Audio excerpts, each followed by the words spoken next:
7 Up. Yeah, okay. One of the world's great golfers, Brian. We're doing a little thing on comedy. What makes you laugh? The unexpected, the stupid, the sophomoric. The Steve Martin kind of slapstick? Oh, I don't know if it's Steve Martin kind of slapstick so much as it's kind of like Airplane, Animal House kind slapstick. My idea of highbrow is Richard Pryor, who I think is the funniest man who ever lived. That's what I laugh at.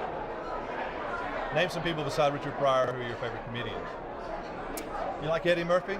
I like Eddie Murphy, although his stuff isn't my kind of stuff. I like Elaine Boosler. I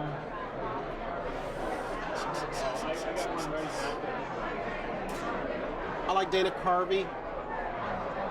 I used to like, actually, Shelley Berman. Back in the old days, used to like Bob Newhart's routines. People like Jack Benny and people like that. Words. No, that's out of my. No, that's not really my realm. Not my kind of shtick. I mean, if I drop back to the old days, I guess I'd reach back to the Newhart and Berman days, and a little bit of Stan Freberg, people who played with words, people like that. And then if you moved it on down the line, George Carlin, I enjoyed. And now in the present tense, I enjoyed. And Pryor's timeless, but I enjoy people like Eric Bogosian, Elaine Boosler. I think if you asked me to name the top in each kind of humor, I'd name those two. Well, another story we're doing about talk shows. My God, I can't remember how many talk show hosts I've probably interviewed in the last 2 months. I mean, everybody and their daddy has a talk show. I mean, give you brain damage. Is it going to give you? Yeah, because interviewing too many talk shows. John Tesh was with me yesterday. He was in Nashville. And John's a great guy, but everybody's got a show. I mean, is there a point where it hurts everybody? Like, does it hurt the Today Show? If there's so many people out there talking, there's too much talking, people can't do it anymore. I don't know if it hurts us directly. I mean, I think what happens is all the shows get a little thin because if you've got a new movie out, there's so many vehicles for you to push it at that you can probably wind up on 3 or 4 at the same time, and certainly that's not very good. Everybody would love to have so-and-so exclusively, but that's just not going to happen anymore. I think all you can ever do is worry about your own product and try to do it as well as you can, and chips fall where they may. I mean, we've been on 40 years now. We're not about to worry about anybody else. Have you ever run out of questions with some of these people that you have to do? I know you have good researchers, but you really are on your own. I've watched you from the booth sometimes doing spin-out things. I mean, ever when you're with somebody, say, I just cannot think of a question. This happened tonight, and I won't say the name, but it's a star here.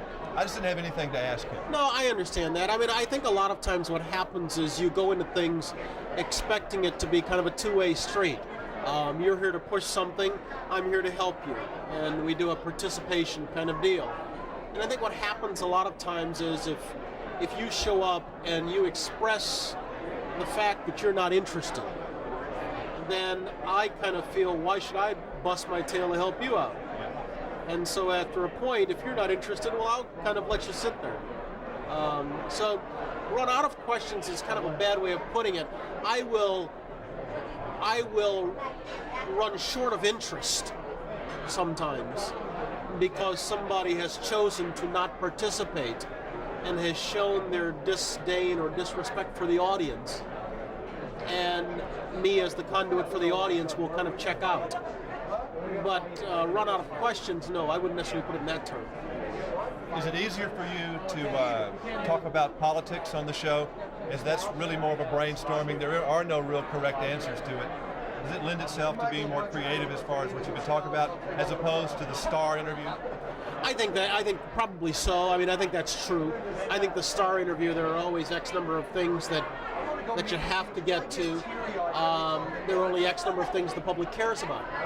Whereas with a political interview, while it's fraught with a zillion minefields, you're right. There are no correct answers, and everything can lead to a discussion. And so it's probably a lot more invigorating.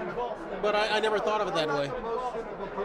I guess because in our line of work, we're not necessarily expected to be experts in any one thing. You're expected to be conversant in something for a limited amount of time. And so you look so good to have gotten up probably yesterday at 3:30. Obviously, this doesn't bother you still. I know you get the question periodically, but at some point, it's got to wear down. It's still easy to get up? I look like hell for 18. That's why he get upset. He thought I was 60. No, I think sleep's terribly overrated. It doesn't bother me a whole lot. I go to bed about midnight. I get up at 4. I don't take any special credit for it. It just happens. Terminator, ladies and gentlemen, you've seen him. Give me a 2-shot and we're done. Your dad doesn't need sleep, is that right? You need sleep. These are our sleepyheads. This one will sleep till noon if I let her. If I let her, she'll sleep till noon. He jumps up early. He's okay.